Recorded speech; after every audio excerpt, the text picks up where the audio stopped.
You ready? Go for it. Yes. So, I like to say, treat them like people, and they'll grow up to be people.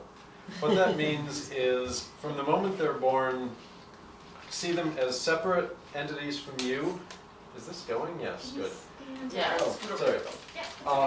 They're separate entities from you. They are full human beings with just a little bit of difference in their emotions and thinking and size and nutritional needs. But all that is less important than respect them as the people they are. That way they grow up knowing that they're valued and that they're independent. You can't spoil an infant, and basically your job is to give them what they know they need. As they start to move around, don't help them. Not everyone is on board with this, but we've had great experiences. Our kid is a great climber, walker, runner, and it's not just me. I'm not going to have time to tell all the baby stories. Ask for the baby story about the seaweed and the car seat. Basically, when Ada was talking in single words, she could understand complete sentences. And she could plan what she wanted and how to get it before she could talk at all. One thing, babies are in pain a surprising amount of the time, like bad enough to wake them up. If your baby wakes up crying or your toddler wakes up crying, there's something wrong. Care for them. Don't go, oh, they'll go back to sleep, they have to cry it out. No, no, no, no, no.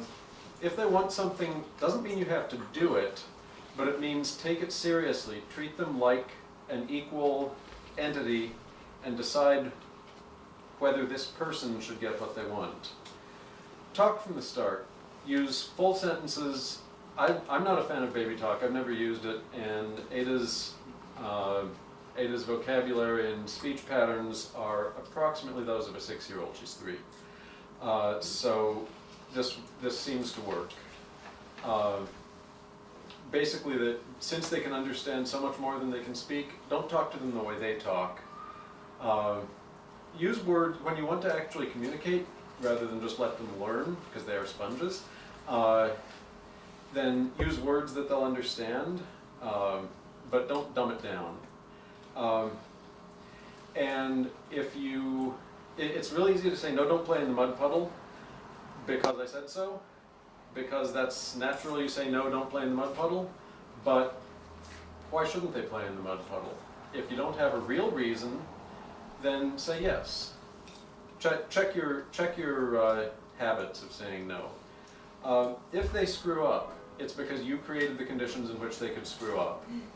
If you think they are doing something because they're mean or bad or whatever, you're wrong. It's because they had a good reason. Ask me about the story about getting bitten. I'm serious. It's a very important story. Ask me about it. Punishment, right out. Never, ever, ever, ever punish. We have a kid that we can leave alone with cookies and marking pens, Sharpies. And we do all the time, and we've never, ever punished her. So you can reason with a toddler. I ask her, like, what will I remember next time I ask you to do this, or next time you want to go to the store with me? And that works. She'll go, oh, is Chris going to let me do this again if the current trend continues?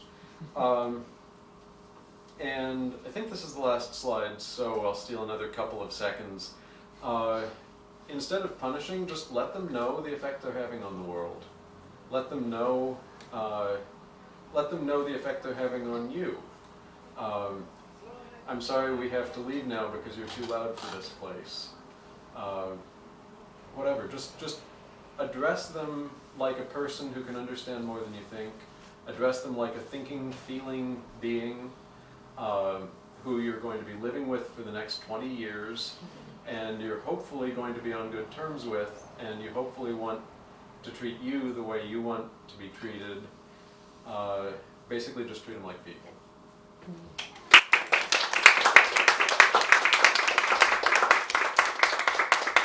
You do Q&A between, or?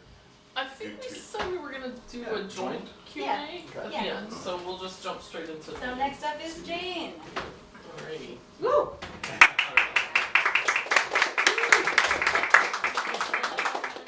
Alright. Going. So I titled my presentation after the recent book, All Joy and No Fun. I said parenting is lots of joy and a fair amount of fun. And poop. Sometimes there's poop. We all know that, right? So the why for me is I want to be the parent that I would have wanted as a kid. Within reason, right? And so in some cases that means actually doing things the way my parents would have done them, and sometimes that means doing them almost exactly the opposite. Some of my values, I really value empathy and emotional intelligence for my kids, and so I think that means understanding and being able to communicate and value their own emotions and other people's emotions. I'm also a big believer in curiosity, wanting to learn, asking questions, figuring stuff out about the world, picking up frogs and jumping in mud puddles, and what else has Ada done? Eaten random plants. And then my last one is like self-confidence. I want my kids to feel secure enough in themselves and in our love as a family that they're independent and able to go places. And so Ada is this tiny pink dot in the middle of the trees over there. The how that I do that, so one thing I do is to try to demonstrate, to kind of model emotional intelligence and vulnerability myself. And so my story here is that I told Ada that I had inherited this cookbook from my mom after she died, and Ada said, "Oh, your mom died. Were you upset?"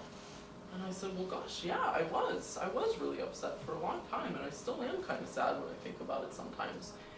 And that was it. And she kind of moved on, and we both kind of moved on, but I was honest with her about how something felt. I want to help her and Nicholas, any kids, build strategies for worry or frustration. So I'll say, "Hey, I see you're sad right now. What do you need? What would be helpful? Would you like a hug? Would you like to go hit the couch?" I've told Ada, "Hey, I hear that you're worried. Maybe it helps me sometimes to take a deep breath," and we practice taking a deep breath together. Another thing that I really try to do is I am trying to be my true geeky self. So if I know the Latin name for a plant, chances are I've also said that Latin name in front of my kids, which is how I have the only toddler in the world who knows the word opuntia, genus of cactuses. It's paid off in that we have these plants in our yard that Ada knows are the arrow-shaped plants, she calls them, and she knows that they are very invasive, and she knows that they're toxic, and I've explained that the toxic chemical in them is calcium oxalate. She's heard all of this stuff. Take a trip biology teacher. I know, right? No, I'm just guessing. No. And then I'm a big believer in letting them explore, let them try something, let them help. Ada found these baby arboreal salamanders underneath our compost bin, and she was really into that. And she helped cut up the broccoli. She helped make salad. Just generally, like, I want her to have a sense of mastery and competence. The last dog. No, the last thing that I try to do is I offer choices within constraints. So instead of fighting about whether or not she's going to take a nap, I say, "Hey, when you take your nap, would you like to wear pants or no pants?" And then she can decide about something that, frankly, I don't really care whether she wants to wear pants or not. It's fine with me either way. What I care about is I am assuming in advance that she will be taking a nap. And that seems to usually work. She's kind of getting to the age where she can kind of mess with that a little bit. I guess my bonus here, I thought about this as a little bit of an afterthought, and it really shouldn't be. I'm so grateful to be able to be a parent. 100 years ago, without modern medicine, I would have died in my quest to be a mom. I mean, like, literally, I would be dead. And without IVF, I wouldn't be a parent at all. So I'm really grateful and excited that I get to have lots of joy and a fair amount of fun.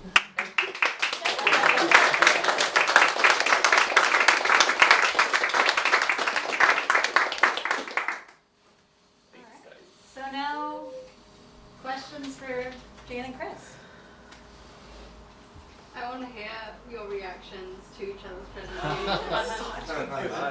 Can we start with Jane reacting to Chris's? I thought it was so interesting that our take was kind of different in, like, I was talking about sort of my, like, values, I guess, a little more, and you were talking about the, like, strategies a little more. I thought that was really interesting. Yeah. It was also really fascinating where I think the only thing that we said that was at all, like, similar was talking about emotions honestly. Not that we don't agree on all of these things, but I think like what we think is salient to share was like different. Yeah, I'm totally on board with everything Jane said. And Now would not be the time. Fight. no, I mean I knew we would be, but that's why I suggested this format. But just so you all know, she's really, really cool. You are an amazing daddy.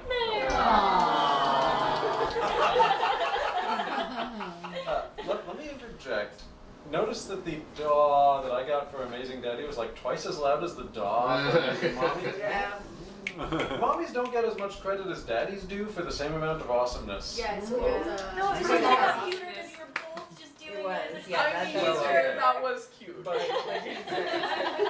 was more into You're the right. gloat fast between the two of you. But this is That was more engaging. This is something that I will say he's noticed before, that he gets like all this credit for like, oh wow, you're taking your kid out for a meal, that's so great, and like I if mean, it's just me, like- it's Yeah, like your a kid's movie. making a mess, yeah. right, exactly. you're the most engaged daddy I've ever seen. If I That's were a mommy, would I even be unusual? No. David was a single father for a year, and people in the grocery would stop and go, "You're amazing!" And like, of course, mothers in the grocery store was like, "Shut that kid up." How You much were did you guys talk about parenting before you became the actual parenting strategies and philosophy before you became parents together? I'd say yeah. Yeah. We had lots of conversations about education because teacher and school skeptic. And yeah, we also talked about parenting, but it was clear from even before we started talking about parenting, our values are pretty aligned. I will say when I met him, I had obviously, or I guess maybe not obviously, I had dated a lot of different people and I knew I wanted to be a parent. But I didn't ever connect those two until I met him. Like, he's the first person I met where I said to myself, I want to know who he is as a dad. Not just, I want to be a parent and, oh, look, there's a convenient guy, but, like, I want to have the relationship with him that is the co-parent relationship. And that was, like, a month after. Because I'm the U-Haul on the second date type. Actually, I think Dan had a question. Oh, sorry. I was just gonna ask, seaweed? Yeah. So she was talking in like single words, and we went to the beach, and she was about to get in the car, and she had fistfuls of wet seaweed. So I looked at the seaweed, and I looked at the car seat, and I was like, it won't make it worse. So I put her in, and then I turned away and said to Jane, look what a permissive daddy I'm being, letting my daughter get in the car with handfuls of wet sea lettuce. And I turned back, and her hand is out the door dropping the seaweed. Yeah. Comprehension. Yep. Yep. Snowflakes and ice crystals? Snowflakes and ice crystals. Well, that's the one about the You yard. mentioned it, but Oh, Oh. yeah. So, okay, this was from an email that we sent to Renata, and recently I let Ada out in the backyard to play in the frost, and she said, I've never seen snow in the backyard. And I said, well, it's frost, it's different from snow. And she said something like, but it's similar because frost and snow are both made of ice crystals. Wow. It's not scary, it's wonderful. This is a kid who knows and uses the word anthocyanins, people. Oh my god. Damn. And this is why I say I need to be my geeky self. Super important. It's gonna be a scientist. How did you guys do that? Oh, yes. Okay. So I was. How I got bitten is basically I stressed her out too much. I was gonna take her in the store and she was scared by the crowds, and I was holding her and I was saying, okay, Ada, we need to go in the store. And this is recent. We need to go in the store now. And I started to put her in the cart and I felt this pain on my neck. And I was like, you bit me! We're going home right now! And I got halfway to the car and then I was like, no, that's letting you win. You are not going to get what you want from my hand. We are going to the store. went, I put her in the cart, and she was like, okay, we're going in the store now. And I was going through the store and lecturing her, saying, you know, you are going to have to do everything I say now, and you are not going to get anything you want, and blah, blah, blah. And after about 10 minutes of this, she says, Daddy, I forgot it was your neck and not food. I mean, no, what it was, what she was trying to say was she was so upset she didn't really know she was biting me. She was just like reacting by bite. Yeah, and I was like, oh, okay, that's fair. I guess I should stop yelling now, huh?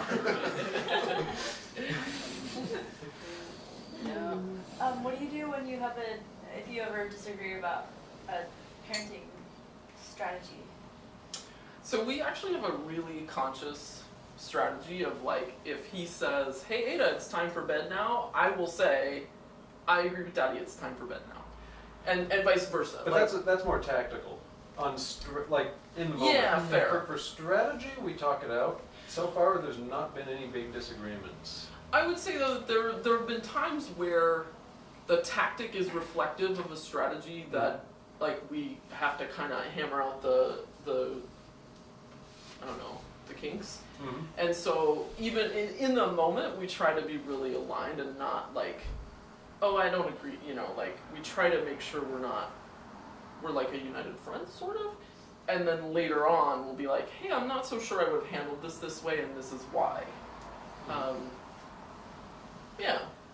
But we disagree so rarely, I kind of don't remember what the answer to your question is. I mean, we disagree on degree sometimes. So like, I was saying we shouldn't overprotect her. You know, we should be okay with her getting injured if that happens. You know, and Jane was like, well, okay, but nothing permanent and no broken bones before 8 because that'll slow her down too much. And I was like, yeah, okay, that's fair. Any Yeah. one more question? Yeah. Ooh. All right. Sam, go ahead. So in terms of the universe and these universals, as parents, are there things you could speculate on? Are there any universal things that you would say parents throughout would actually adhere to? Like, what are some of the things that you think are those universals of parenting? Like, because we all are in different contexts and different dynamics of what's... Parenting is so societal, I would guess that there's no rule that someone doesn't break. Like, not just a lone rogue person, but no rule that some society doesn't break. There's societies where it is immoral to let your baby cry. And there's societies like the US a few decades ago where it is recommended to let your baby cry. You know, how do you get more fundamental than that? Any other rule? There are societies where it is recommended, believe it or not, to play with your kid's genitals. Not, I mean, for a purpose, not like for your own gratification, but as a way of soothing or as a way of... So this is really a touchy subject in this society, but... Good pun. We also used to get parents. I did not mean that. This is a broad subject, and anyway. What you're touching on is the notion of nurturing, and that there is perhaps a universal version of nurturing, but it's just like the tactical part of it is basically... Even the degree of nurturing varies widely. Like, should you let your kid cry until they stop crying, or should you find out what's wrong and help them? I have very strong opinions. I recognize that other groups of parents have different opinions. So I have one that I would say, and I think generally speaking, like I'm pretty uncomfortable articulating anything universal. That's okay. I tend to be pretty like, hey, this is what works for me, ignore it or not, whatever. But I will say, I think for me, I would tell every parent to be the best person they can be. However they define that according to like being a good person. Because I think that's what's gonna, at least for me, like me being healthy and happy as a human is what's helping me be like a healthy, happy parent. All right. Thank Excellent. you.